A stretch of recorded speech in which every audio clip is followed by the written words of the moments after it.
Hey everyone, it's Pat from Seattle Coffee Gear, and today I have 5 of the biggest mistakes you can make when brewing your coffee that's going to result in either bitter or sour or just plain bad coffee. So the first one I want to talk about is make sure that you use fresh ground beans. I know that for some people, pods can be really tempting, or maybe picking up some pre-ground coffee from roasters or grocery store. And if you love using that stuff, good for you, but I'm just telling you right now that if you fresh grind your beans, you're gonna get such a huge increase in the quality of your coffee.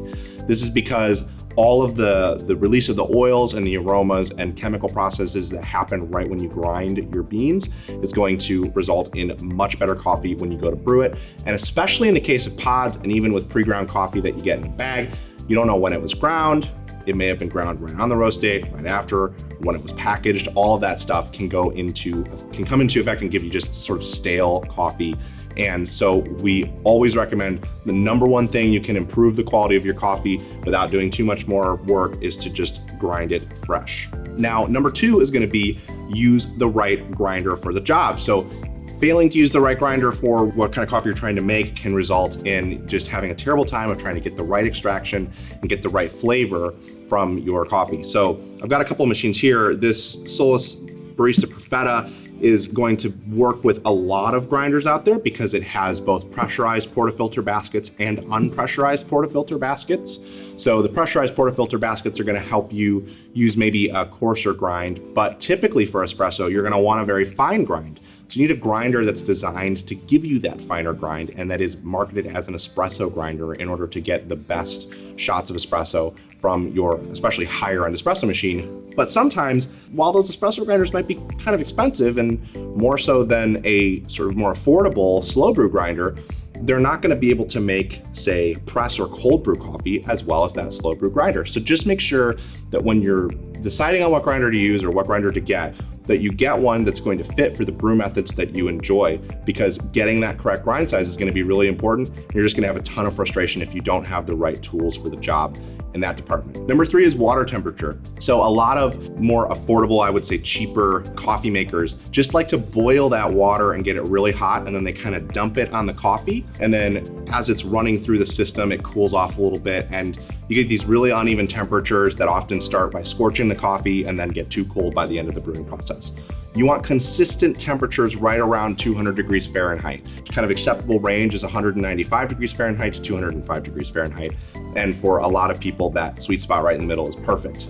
A machine like this Technivorm Mocha Master is going to do much more effective temperature management. It's going to heat it just to the right brew temp, keep the water there throughout the brewing process, and you're going to get way better tasting coffee. I promise you that if you've experienced a lot of burned, scorched tasting coffee, it's because the water temperature was bad. That is not how coffee is supposed to taste. So it has a huge effect on that whole process.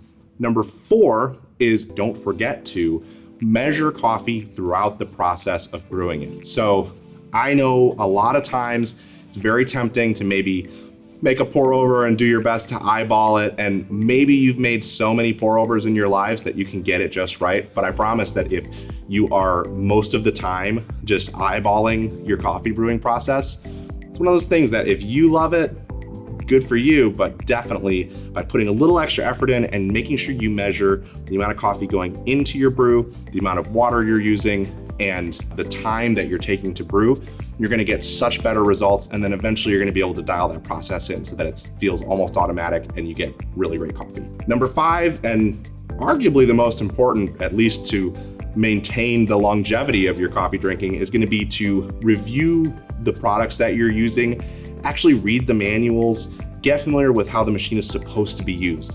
This is something that it's really easy to fall into if you are somebody like me who has used a lot of different machines. Sometimes we like to just get rolling and we see a machine and we see common points of control and stuff like that and just think, okay, well, I know how to use this machine without even really thinking about it. But if you're actually purchasing a machine and bringing it home, it's really important to understand all of the things that go into maintaining that machine. You're going to want to keep up with that maintenance cycle. I can't tell you the number of times that I've seen super automatic espresso machines that have not been maintained, and then they stop working, or worse, are just gross on the inside, and people wonder why that is, and it's because they weren't being cleaned, they weren't being descaled, etc. on the cycles that they're supposed to be cleaned and maintained on. So follow those guidelines for doing that. Really common things that you'll want to keep in mind for making sure that you use your machine in the way that it's intended is stuff like you're going to want to make sure you purge steam wands on your espresso machines so that they don't get that kind of milk gunk built up on the inside. You're going to want to make sure that you only use coffee beans in your grinder. Putting things like spices in your grinder is going to result in it basically being unusable forever for coffee because it's going to impart a ton of flavors. So just make sure that you are following the guidelines for your machine, because the other thing too that's great about that is that then if you do everything by the book, you're going to be supported under warranty in case something ever does go wrong with it, which is going to mean that you're going to get to use your equipment for a very long time. So those are 5 quick ways to improve your coffee, or 5 things to avoid so that you don't get bad tasting coffee. I hope that you enjoyed them. I hope that they'll be useful for you. If you know someone who makes one of these mistakes, point them this way so that they can see that there are people out there who really recommend against doing those things. If you did like this video, be sure to hit the like button below. Drop us any comments or questions or your ideas for huge brewing mistakes in the comments below, and get subscribed for more videos about all things coffee. Thanks so much.